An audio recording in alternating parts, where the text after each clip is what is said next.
नमस्कार. कादंबरी जीवलगा भाग 34. लेखक अरुण व्ही देशपांडे. अनिता, सोनिया आणि नेहा रोजच्याप्रमाणेच ऑफिससाठी म्हणून बाहेर पडल्या आणि गेटच्या बाहेर आल्यावर त्यांना हेमू पांडे उभा आहे असे दिसले. अनिता म्हणाली, सोनिया जरा बघ बरे, आपल्यासमोर उभा दिसतो आहे तो आपला हेमू पांडेच आहे ना ग. सोनिया म्हणाली, मी सांगितले असते ग, काय करू, मेरी दूर की नजर जरा कम हो गई है आजकल. असे करूया, जरा या नेहाला सांगूया. नेहा बघ आणि सांग तरी नक्की कोण आहे तो पलीकडे उभा असलेला इसम. त्या दोघींची मस्करी नेहाला कळत होती, पण ती एक शब्द न बोलता ऐकत राहिली. शेवटी अनिता म्हणाली, ए नेहा बेबी, जा, तुझ्यासाठी थांबलाय वाटतं तो, आम्ही येतो नंतर, तू जा त्याच्याबरोबर. तरीही नेहाने त्यांना काहीच उत्तर दिले नाही, जणू तिचा काही संबंध नव्हता. मग शेवटी तिघीजणी रस्ता क्रॉस करून गेल्या आणि त्याच्या समोर उभ्या राहिल्या. सोनिया म्हणाली, काय रे बाबू, नेमका कुणासाठी थांबला आहेस तू? नेहासाठी थांबला असशील तर आम्ही दोघे आधी कटतो इथून, मागून तुम्ही दोघं या मिळून, आम्ही उगीच कबाब में हड्डी नको. हे सगळं ऐकून घेतल्यावर हेमू त्यांना म्हणाला, अनिता आणि सोनिया दीदी, मी तुम्हा दोघींना आणि माझ्या या कलिगला नेहाला आज डिनर पार्टीसाठी इन्व्हाइट करायला आलोय. समोरच्या फेमस हॉटेलकडे हेमू बोर्ड दाखवत म्हणाला, आज रात्री 9 वाजता आपण या शानदार हॉटेलमध्ये भेटूया. सोनियाने विचारले, का रे बाबा, न मागता पार्टी, इतके स्पेशल कारण काय, सांग तरी आम्हाला. नाही दीदी, पार्टीला आल्यावर डिनर घेता घेता मी ते कारण शेअर करणार आहे, तोपर्यंत सस्पेन्स. चला भेटूया रात्री 9 वाजता, असे बोलून हेमू पुढे निघून गेला. कशासाठी असेल बाबा ही पार्टी, असा आश्चर्य वाटल्याचा भाव नेहाच्याही चेहऱ्यावर दिसतो आहे. हे पाहून सोनिया अनिता म्हणाल्या, काय कारण असेल पार्टीचे? उगीच्या उगीच पार्ट्या देणारा वेडा नाहीये हा हेमू. ए नेहा, तुझ्याजवळ काही बोललाय का ग तुझा हा हिरो? नेहा पटकन म्हणाली, काय अनिता, तुला तर माहिती आहे चांगलं, हेमू आणि माझ्याशी बोलणार शक्यच नाही. मला वाटते बहुधा मी त्याच्याशी अजिबात बोलत नाही, अशी तक्रार करायची असणार, दुसरे काय कारण असणार. सोनिया म्हणाली, ए नेहा, काही पण बोलू नको यार, नक्की नक्की काहीतरी कारण असणार, किंवा आम्हाला मस्का लावायचा असेल तुझ्यासाठी. खरेच हे कारण असू शकते बरे का पार्टीचे. अनिता म्हणाली, ए नेहा, हो म्हण ना या गरीब पोराला, त्याच्या प्रेमाला स्वीकार, फार छान आणि गुणी लेकरू आहे ग हा हेमू पांडे, इतका असा अंत नको पाहू त्याचा. अनिता आणि सोनियाचे हे बोलणे ऐकून नेहा मनातल्या मनात हसत होती. मोठ्या प्रयत्नाने तिने तिच्या मनावर कंट्रोल ठेवला होता. आपला चेहरा अधिकच निर्विकार आणि कोरडा ठेवीत ती दोघींचे बोलणे ऐकत आहोत असे दाखवू लागली. शेवटी सोनिया म्हणाली, अशा हवेत गोळ्या काय झाडायच्या उगीच, डिनरला गेल्यावर समजेलच की. आणि तिघीजणी ऑफिसला पोचल्या. नेहाचे आज कामामध्ये बिलकुल लक्ष लागत नव्हते आणि एकमेकांच्या समोर बसणे नको, निदान आज तरी, असे ठरवून हेमू ऑफिस सिस्टीम चेकिंग निमित्त काढून लगेच बाहेर पडला होता. नेहाच्या मनात विचार येत होते, हेमू आज सोनिया आणि अनिताला सांगणार, मग हे तिघे मिळून मधुरिमा दिदीला सांगणार, दिदीकडून ही बातमी लगेच मावशी काकांना समजणार आणि मावशीला ही बातमी तिच्या बहिणीला म्हणजे आपल्या आईला कधी सांगेन असे होणार. आणि मग आपल्या घरी समजल्यावर सगळ्यांची प्रतिक्रिया कशी असेल? एकतर नेहा असे काही करेल हे कुणी गृहीतच धरलेले नाही, की कुणी अशी कल्पनासुद्धा करणार नाही. त्यांच्या दृष्टीने नेहा असे काही करूच शकत नाही. आणि मावशी सांगेल त्यावर विश्वास ठेवतील का सगळे? आपल्या घरातील मोठ्या माणसांना, आपल्या बहीण भावंडांना, वहिनींना काय वाटेल? हे ऐकून नोकरीच्या नावाखाली हे काय करते आहे नेहा, कुणाच्या प्रेमात पडली आहे कुणास ठाऊक. त्यांना हे आवडणार नाही हे तर नक्कीच, म्हणून विरोध करतील सगळे. तेव्हा काय करणार आहोत आपण? नेहा क्षणभर मनातून थरथरून गेली. हा विचार तर आपण केलाच नाहीये आणि हेमू पांडेच्या प्रेमाला होकार देऊन बसलोत. बापरे, तसे तर लग्नाबद्दल आताच काही निर्णय घ्यायचा नाहीये हे एका अर्थाने बरेच आहे, पण आपण या सगळ्यांना सांगूया की सध्या ही गोष्ट आपल्यातच राहू द्या. अगदी मधुरिमा दिदीला पण नाही सांगायचे, म्हणजे ही बातमी पुढे कुठे सरकणार नाही, असे प्रॉमिस केले तरच आज आपण अनिता आणि सोनियाच्या समोर हेमूला होकार द्यायचा या विचाराने तिला धीर आला खरा. त्याच वेळी जाणवले तिच्यावर हेमूचे जसे प्रेम आहे तसे आता आपल्या मनातही त्याच्याविषयी प्रेमभावना नक्कीच आहे आणि म्हणूनच काल त्याला हो म्हणून बसलो. तसे पाहिले तर एक स्थळ म्हणून हेमूचे नाव तिच्यासाठीच्या वर संशोधन लिस्टमध्ये नक्कीच येण्यासारखे आहे. हे खरे असले तरी प्रॉब्लेम असा आहे की तिच्या घरच्यांनी तिच्याबद्दल अजून असा विचारच केलेला नाही आहे. कारण तिच्या मोठ्या भावाचे अजून लग्न व्हायचे होते. तिच्यात आणि भावात 4-5 वर्षाचे अंतर होते. भावासाठी मुली पाहणे सुरू झालेले होते.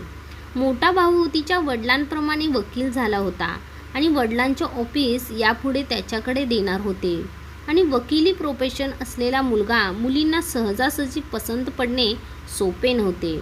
त्यामुळे नेहासाठी वर संशोधन मोहीम सुरू करण्याची तशी घाई नव्हती. कारण नुकतीच तर ती इंजिनियर झाली होती, जॉब पण करीत होती. अशा या सगळ्या गोष्टीमुळे 1-2 वर्षाचे मार्जिन सहज होते. थोडक्यात लगीन घाई म्हणावे असे काही नव्हते.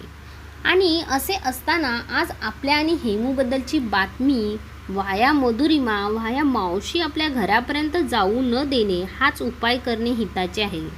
कारण हेमू जरी प्रपोज करणार आहे, आपण त्याला होकार देणार आहोत, म्हणून लग्नाची घाई बिलकुल करायची नाही आहे. कारण 5-6 महिने वेळ घेऊन एकमेकांच्या बद्दल जाणून घेणे खूप गरजेचे आहे. म्हणून आजची गुड न्यूज इथल्या इथे राहील असे कबूल करून घेतल्यावरच आपण हेमूला होकार द्यायचा हे नक्की. असे मनात जेव्हा पक्के ठरवले तेव्हा कुठे नेहाला जरा हायसे वाटले. काही महिन्यापूर्वीची नेहा आणि आजची नेहा किती फरक पडलाय ना आपल्यामध्ये. नेहाला सुरुवातीचे दिवस आठवले.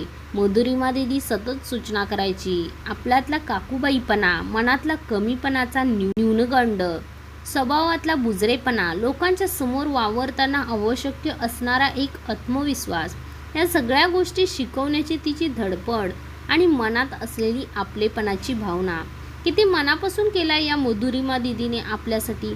वास्तविक दोघीत काहीच नाते नाही, ना परिचय ना सहवास, पण निमित्त मात्र मावशीच्या घरी दोघींचे एकत्र असणे. मावशीची एक नातेवाईक भाची या नजरेने तिने कधी आपल्याकडे नाही पाहिले आणि मोठ्या बहिणीने काळजी घ्यावी, बहिणीने मैत्री भावनेतून खूप काही करावे अशाच रीतीने मधुरिमा दीदी आपल्याशी वागत आलेली आहे.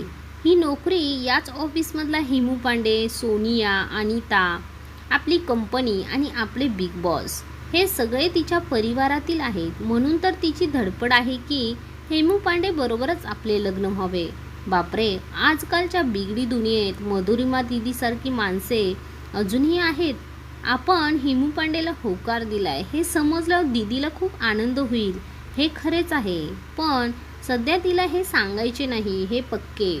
अशा विचारचक्रात नेहाने दिवसभरात ऑफिसातले काम सवयीने संपवली. ती निघेपर्यंत हेमू पांडे आलेला नव्हता. म्हणजे आता थेट भेट 9 वाजता डिनरला होणार. तसेच झाले. अनिता आणि सोनिया खूप उत्सुक झालेल्या होत्या. एकतर खूप दिवसांनी हॉटेलमध्ये जेवण, त्यात एकत्र गप्पा टप्पा, अगदी आवडीचा कार्यक्रम. हेमू पांडे ही पार्टी का बरे देतो आहे हा सस्पेन्स त्यांना स्वस्त बसू देत नव्हता. हेमू पांडेच्या आवडीच्या रंगाची साडी नेसून जायची आयडिया सुचली होती, पण तिला निघालेले पाहून संशय आला तर सब भेद खुल जाएगा. मग नेहा नेहमीप्रमाणे साध्या ड्रेसमध्ये तयार झाली. नेहमीप्रमाणे अनिता, सोनिया दोघींनी तिला टोमणे मारले. अगं वेडे मुली, आमच्यासाठी नको होऊ छान तयार, पण तुझ्या हिरोचा तरी विचार करायचा. निव्वळ काकूबाई आहेस तू. नेहाने गुपचूप राहत सगळे ऐकून घेतले, पण मनातून मात्र तिला आनंदाच्या उकळ्या फुटत आहेत असे वाटत होते. हॉटेलमध्ये तिघी पोचल्या. हेमू पांडे त्यांना रिझर्व करून ठेवलेल्या टेबलाजवळ घेऊन गेला आणि त्याने खुर्च्यात बसण्यास सांगितले. आणि अनिता आणि सोनिया दीदी, तुमचा सस्पेन्स जास्त ताणून धरीत नाही मी.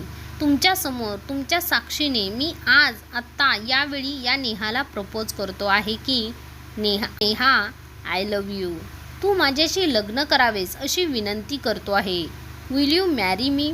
हेमू पांडेच्या या प्रपोजला अनिता आणि सोनियाने आनंदाने टाळ्या वाजवीत म्हणले, ए नेहा कम ऑन, यस म्हण तुझ्या हिरोला. अजिबात आडेवडे न घेता सोनिया आणि अनिताकडे पाहत म्हणले, तुम्ही तिघे माझी एकच अट आहे ती ऐका. मान्य असेल तरच मी काही बोलेन पुढे. नेहाच्या तोंडून अचानक एक कंडिशन आहे हे शब्द ऐकून हेमू पांडे क्षणभर परेशान झाला. अनिता म्हणाली, तू सांग नेहा, तुझी अट काय आहे ती? मी प्रॉमिस करते ती आम्हा तिघांना पूर्णपणे मान्य असेल. हो ना हेमू? हो ना सोनिया? हे दोघेही लगेच म्हणाले, हो हो नेहा, आम्हाला मान्य असेल तुझी अट. नेहा सांगू लागली, आज इथे जे काही घडले आहे त्याबद्दल आपल्या 4 जणांशिवाय इतर कुणालाही काहीच कळू द्यायचे नाही. अगदी मधुरिमा दिदीला सुद्धा नाही आणि आमच्या दोघांच्या घरच्यांना सुद्धा यातले काहीच सांगायचे नाही. मी जेव्हा म्हणेन त्यानंतर आपण अगदी आनंदाने सांगू सगळ्यांना. बोला, आहे का कबूल माझी अट? नेहाची अट ऐकून अनिता सोनिया, हो एकदम मान्य, तुला हवा तेवढा वेळ घे अजून, पण आज आमच्या हेमूला तुझा होकार देऊन टाक बाई. टेबलवर असलेल्या फ्लोअर पॉटमधील एक गुलाब घे तो हेमूच्या हातात देत ती म्हणाली, येस हेमू, आय विल. पण आता ठरल्याप्रमाणे मला जेव्हा योग्य वेळ वाटेल त्यानंतर मी तुझ्याशी लग्न करण्यास तयार असेल. अनिता सोनिया, बघा मी याला आता तुमच्या समोर म्हणते, dear Hemu, I love you. Anita आणि सोनिया दोघींनी आनंदाने हेमू आणि नेहाला मिठी मारत म्हटले, बेस्ट रे, एकदम बेस्ट, दो हंसों का जोडा, मन भरभरून प्रेम करा रे, गॉड ब्लेस यू. आणि मग याच आनंदात पार्टी चालू राहिली खूप वेळ, कितीतरी वेळ. बाकी पुढील भागात. भाग 35 लवकरच घेऊन येते. धन्यवाद.